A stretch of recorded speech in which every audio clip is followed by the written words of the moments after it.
Hi, Assalamu alaikum friends. Welcome to Poopy's Recipes. இன்னைக்கு நம்ம கிச்சன்ல ஒரு ஸ்வீட் ரெசிபி பார்க்க போறோம்.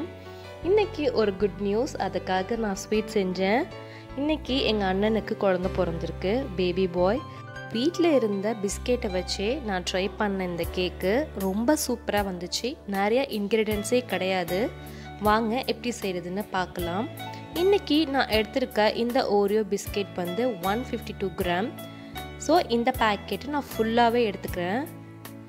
க்ரீமும் இல்லை என்கிட்ட, வெறும் பிஸ்கெட் மட்டும் வச்சு நம்ம இன்றைக்கி எப்படி செய்கிறதுன்னு பார்க்கலாம். ஒரு பேக்கெட் பிஸ்கெட் நான் ஃபுல்லாக எடுத்துக்கிட்டேன். இப்போது நம்ம வந்து பிஸ்கெட் தனியாகவும் க்ரீம் தனியாகவும் செப்பரேட் பண்ணிக்கலாம். முன்னாடி சொன்ன மாதிரி தான் என்கிட்ட க்ரீம் இல்லை, அதனால் நான் வந்து க்ரீமை வந்து நான் இதில் செப்பரேட் பண்ணி எடுத்துக்கிறேன், மேலே டாப்பிங்க்கு யூஸ் பண்ணுறதுக்காக. அதே மாதிரி இப்போது எல்லா பிஸ்கெட்டில் உள்ள க்ரீமையும் பிஸ்கெட்டையும் நான் செப்பரேட் பண்ணி வச்சுக்கிறேன்.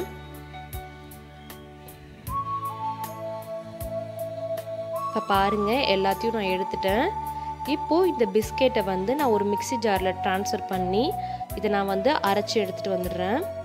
பவுடராக அரைச்சி எடுத்துகிட்டு வந்துடுங்க.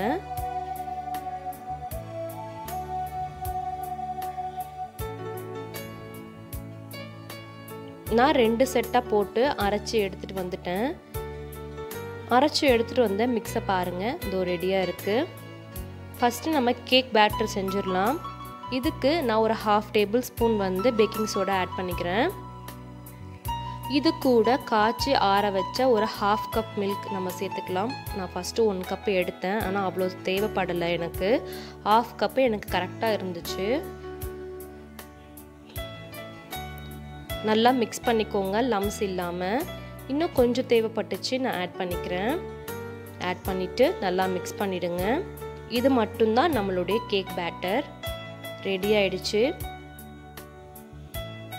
நல்லா அந்த ஏர் ஃபார்ம் ஆகிற வரைக்கும் நம்ம மிக்ஸ் பண்ணி அடித்து எடுத்துக்கோங்க. நான் இன்றைக்கி இந்த பாத்திரத்தில் தான் செய்ய போகிறேன். அதில் கொஞ்சமாக கீ அப்ளை பண்ணி நான் வந்து ஃபுல்லாக தடவி வச்சுட்டேன்.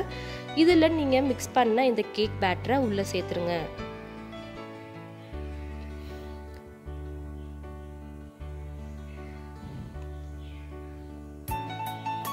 சேர்த்துட்டு இன்றைக்கி நான் வந்து இந்த மாதிரி பேனில் தான் செய்ய போகிறேன். நல்லா அடிகனமாக உள்ள பேன் எடுத்துக்கோங்க. அதில் நான் ஒரு ஸ்டாண்ட் வச்சுருக்கேன்.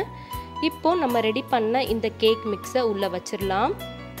நான் ப்ரீ ஹீட்லாம் எதுவுமே பண்ணலை, ஜஸ்ட்டு க்ளோஸ் பண்ணி ஒரு 25 மினிட்ஸ் வச்சேன். அது கரெக்டாக ரெடி ஆகிடுச்சு.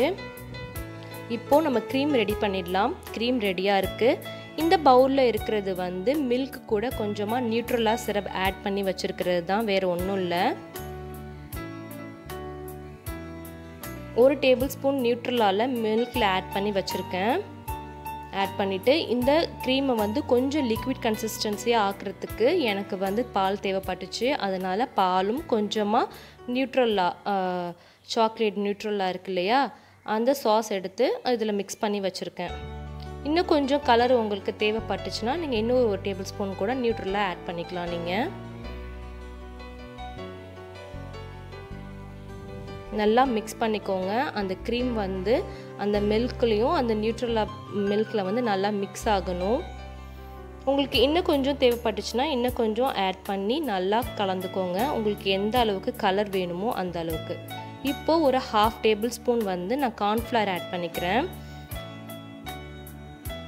நம்ம இன்றைக்கி க்ரீம் இல்லாமல் செய்கிறோம், நம்மளுக்கு அந்த க்ரீமி ஸ்ட்ரக்சர் வேணும், அதுக்காக 1/2 டேபிள் ஸ்பூன் ஆட் பண்ணியிருக்கேன். இப்போவும் நம்ம லம்ஸ் இல்லாமல் நல்லா மிக்ஸ் பண்ணிக்கோங்க. எனக்கு அந்த நியூட்ரலா மில்க் பத்தலை, அதனால் நியூட்ரலா ஒரு 1/2 டேபிள் ஸ்பூன் ஆட் பண்ணதுனால இந்த மாதிரி டார்க் கலர் வந்திருக்கு.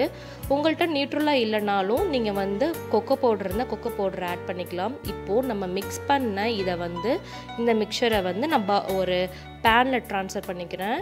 இதை லைட்டாக ஹீட் பண்ணணும். ஒரு 2 to 3 மினிட்ஸ்க்கு நம்ம ஹீட் பண்ணணும்.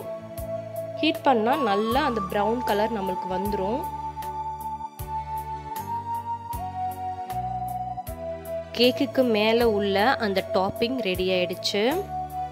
அவ்வளோதான். நல்லா பாயிலிங் ஸ்டேஜ் வந்ததுக்கப்புறமா நீங்கள் ஆஃப் பண்ணி வச்சிடலாம்.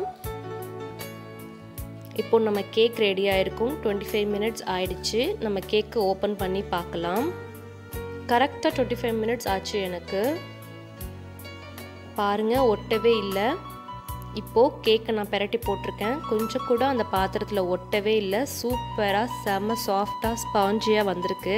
சூப்பரான கேக் ரெடி ஆயிடுச்சு. இப்போது நம்ம ரெடி பண்ணி வச்சுருக்க இந்த சாஸை மேலே ஊற்றிடலாம்.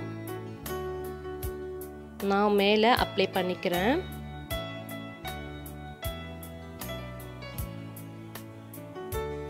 இந்த கேக் ரெசிப்பியை உங்கள் கூட ஷேர் பண்ணிக்கிட்டதும் என்னுடைய குட் நியூஸை உங்ககிட்ட ஷேர் பண்ணிக்கிட்டதும் நான் ரொம்ப ஹாப்பியாக ஃபீல் பண்ணுறேன்.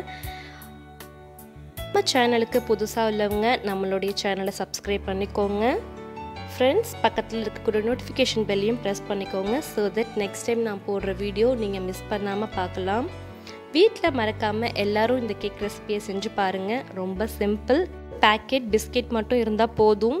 எல்லாருக்கும் செஞ்சு சர்ப்ரைஸாக கொடுங்க. உங்களுடைய ஹாப்பினஸை எல்லார் கூடயும் ஷேர் பண்ணிக்கோங்க. தேங்க்யூ. அஸ்ஸலாமு அலைக்கும்.